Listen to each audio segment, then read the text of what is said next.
नमस्कार मित्रांनो, आज आपण जाणून घेणार आहोत की जमीन विशेषतः ॲग्रिकल्चर आणि खरेदी करताना कोणकोणत्या बाबींकडे लक्ष द्यायला पाहिजे, कोणकोणते पेपर तपासायला पाहिजे आणि सर्वात महत्त्वाचं म्हणजे कधी कधी किती पेमेंट रिलीज करायला पाहिजे। सर्वात पहिले आपण जमीन शोधत असताना ॲग्रिकल्चर लँडमध्ये 20 गुंठ्यापेक्षा मोठी जागा घेणे नेहमीही चांगले। जमीन एखाद्या आवडली असल्यास त्यानंतर त्याची कागदपत्रे पडताळण्याच्या वेळेस नेमकी ती जी पाठवलेली कागदपत्र आहेत, तुम्हाला एजंटकडून मिळालेली कागदपत्र आहेत, ती त्याच जमिनीची आहेत की नाही किंवा दुसऱ्या एखाद्या जमिनीची आहे याची पडताळणी करण्यासाठी त्या जागेचा शक्य असल्यास गव्हर्नमेंट सर्वे नाहीतर प्रायव्हेट सर्वे करावा। म्हणजे आपण आपल्याला दाखवलेली जमीन, आपल्याला पाठवलेले पेपर जमिनीचे त्याच जमिनीचे आहे किंवा दुसरीकडे आहे हे समजते। शिवाय त्या जमिनीचा कसा अँगल आहे, शेप कसा आहे, रेक्टेंगल आहे का चौरसाकृती आहे ते देखील लक्षात येते। त्याच्यानंतर आपण सर्वात महत्त्वाचं म्हणजे त्या जमिनीचा जो सातबारा आहे तो आपण घेऊन सर्व वकिलांकडे द्यावा आणि त्या वकिलांना सांगावं की मागच्या 35 वर्षाचा सर्च आणि टायटल रिपोर्ट तुम्ही काढून देणे। त्याच्यामध्ये सर्व फेरफार वगैरे सर्व गोष्टींचा समावेश असतो। सर्व फेरफार वगैरे तपासल्याच्या नंतर आणि त्या जमिनीचे आत्तापर्यंत झालेले दस्त तपासल्याच्या नंतर लक्षात येतं की ती जमीन खरोखर व्यवस्थित टायटल कर आहे किंवा नाही।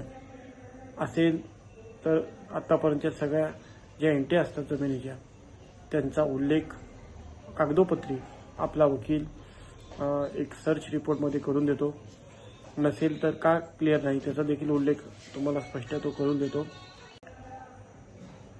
हे पेपरवर्क करत असताना, तपासित असताना कोणत्याही प्रकारचा टोकन अमाऊंट म्हणजे बुकिंग अमाऊंट तुम्ही सेलरला देणं गरजेचं नाही। जर दिल्यास कमीत कमी पॉसिबल असेल तर 11,000 21,000 इतकीच अमाऊंट द्यावी, कारण पेपरमध्ये कधीही प्रॉब्लेम येऊ शकतो। सर्चमध्ये, टायटलमध्ये हे सगळं क्लिअर झाल्याच्या नंतर त्याच्यानंतर तुम्हाला एक महत्त्वाची बाब म्हणजे लोकल पेपरला आपण ॲडव्हर्टाईज देतो। ही ॲडव्हर्टाईज 7 दिवसाची असते। 7 दिवसाच्या ॲडव्हर्टाईजमध्ये कुणाची काही हरकत असल्यास तो संबंधित वकिलांना जिथे आपण ॲडव्हर्टाईज देतो त्यांना आक्षेप घेतो।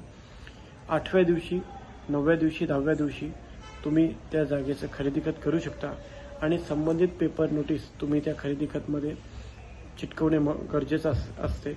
आणि विशेषतः तुम्ही ज्या जागेचा सर्वे केलेला आहे, प्रायव्हेट सर्वे किंवा गव्हर्नमेंट सर्वे, तो सर्वेचा नकाशा देखील त्या रजिस्ट्रीमध्ये म्हणजे खरेदी खतामध्ये चिटकवणे महत्त्वाचं असतो। खरेदी खतच्या वेळी देखील आपण पूर्ण अमाऊंट देणे गरजेचं नाही।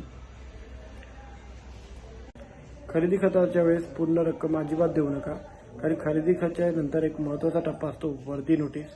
वर्दी नोटीस म्हणजे एक असा हुकमी एक असतो की ती त्या नोटीसवर जोपर्यंत सेलर सही करत आहे तोपर्यंत तुमच्या नावावर सातबारा होऊ शकत नाही। म्हणून त्या वर्दी नोटीससाठी 2-3 लाख रुपये राखून ठेवा, कारण तुम्ही जर सगळी अमाऊंट देऊ केली तर नंतर वर्दी नोटीसच्या वेळेस आज करतो सही, उद्या करतो सही, दिरंगाई होऊ शकते। म्हणून ते 2-4 लाख रुपये ठेवून द्यायचे असतात। वर्दी नोटीस वर सही केल्याच्या नंतर आणि सातबारा तुमच्या नावावर झाल्याच्या नंतर ते त्यांना रिलीज करायचे असतात। तोपर्यंत जर समजा ओपन जागा असेल, एक इंडिपेंडंट जागा असेल तर त्या जागेला पोझिशन सेलरकडूनच करून घ्या, नंतर पोझिशनला प्रॉब्लेम येत नाही। म्हणून सर्व पोझिशन करून झाल्याच्या नंतर सातबारा नावावर झाल्याच्या नंतर तुम्ही पूर्ण अमाऊंट देऊ शकता। आजची ही माहिती कशी वाटली नक्की कळवा। धन्यवाद।